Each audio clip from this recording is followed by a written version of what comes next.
U.S. ambassador to Singapore from 2013 to 2017, and he joins us now. Kirk, welcome. As somebody who has dealt very closely with this region, what do you expect to see from this summit? Well, I think that the enthusiasm on whether it be the Americans' part or the South Koreans' part or really globally really is getting ahead of their skis a little bit. You know, the region wants stability. They abhor disruption. And North Korea has been massively disruptive over the last few years since Kim Jong Un took power. But to achieve all of those ills and find a way to make them perfect, it's going to take a lot longer than one meeting. Well, what more can you tell us about who the president is surrounding himself with before and during this historic summit? Well, that's a great question. I'm glad you've asked, because I think that people sometimes don't realize the depth of talent we have at some of our agencies. And so, for example, Ambassador Sun Kim, he's the ambassador to the Philippines, but before he had that job, he was the person responsible for North Korea for the State Department. He's been called in, and yesterday, Singapore time, he spent the day doing the prep work, along with Randy Shriver, who's a senior official with the Department of Defense. The embassy that I was fortunate enough to lead is the second most requested in the world for our diplomats. So literally, I was the least qualified person in the building every day. Those people are still there. My charge d'affaires, Stephanie Siptap-Ramnoth, is the acting ambassador and is really the person who knows what's going on the day-to-day. So there are a lot of talented people who are deep on these issues that will be giving advice, but at the end of the day, it will be the White House that makes a decision, go or no go on any deal. What about South Korea and China? What were their roles in facilitating this meeting, and how are they involved at all in this summit?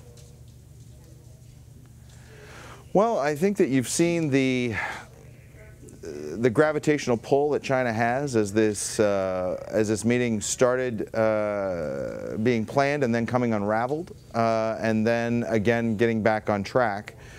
Twice you had Kim Jong Un meet with President Xi Jinping. You know, I think it's important for your viewers to understand that before April of this year, Kim Jong Un had met with exactly 0 world leaders. Since this conversation that started with Secretary Pompeo, first Director Pompeo, now Secretary Pompeo, and the White House, Kim Jong Un has now met with the leader of South Korea. He's certainly met with the President of China multiple times. He's now about to meet with the President of the United States of America. He is set to meet with the President of Russia. This is achieving a long-held strategic goal of North Korea that they've held through Kim Jong-un's father and grandfather, and today they're getting that moment. Well, going into this meeting, the U.S. has made it clear that it wants denuclearization from North Korea, but what would the U.S. be giving up in these negotiations? Well, I think that's the hard part to understand at this point. And we've heard a lot from this administration about denuclearization, but when you talk about certifiable, verifiable, complete dismantlement, it's the dismantlement that has now become denuclearization. Those are two very different words and mean two very different things. And so all the talk of denuclearization has jumped past the dismantling it, which takes time.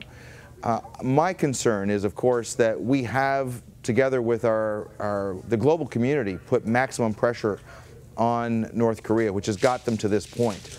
I am concerned that pressure has lessened. The trade between China and North Korea has again resumed, maybe not at its pre-UN sanctions point, but certainly at a point higher than it has been. South Korea is very optimistic about finding a way to have some kind of accord with North Korea, so that changes the dynamic on the ground. So I wonder where our leverage lays. At the same point, the difference between East and West Germany was 4-to-1 on the economic disparity. The economic disparity between North Korea and South Korea is 44-to-1.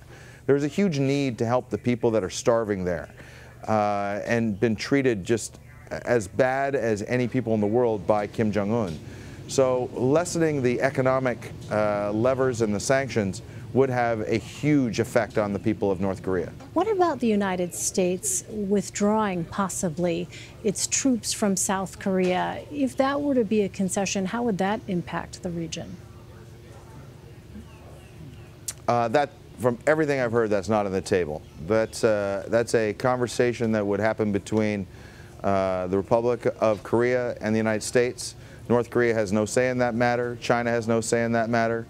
I think with our allies of Korea, Japan, Philippines, Thailand, Australia, those are the conversations we would have about protecting the Indo-Pacific region. So many people forget that for the last 70 years, the United States has protected the sea lanes of Asia, which has been a huge part of the reason for its growth, expansion, and the betterment of hundreds of millions of people. There are 525 million people in the middle class in Asia today. By 2030, that number is going to be 3.2 billion. America has played a huge role in that, and moving our troops and lessening our role there is not something that I think Asia looks forward to. Well, in your view, is North Korea having this summit out of desperation because of tightening sanctions, or do you think North Korea feels as if it has the upper hand now that it has tested nuclear weapons? Well, I think the answer to that is yes, actually. I think that this is a unique moment in a sense that they've achieved some movement in their nuclear program. I think that the concept that they've done one test of an ICBM and they've really finished the job really ignores science. So I think their nuclear program has a long way to go. However, they've come a long way. At the same point, this regime's number 1, 2, 3, 4 goal is regime protection.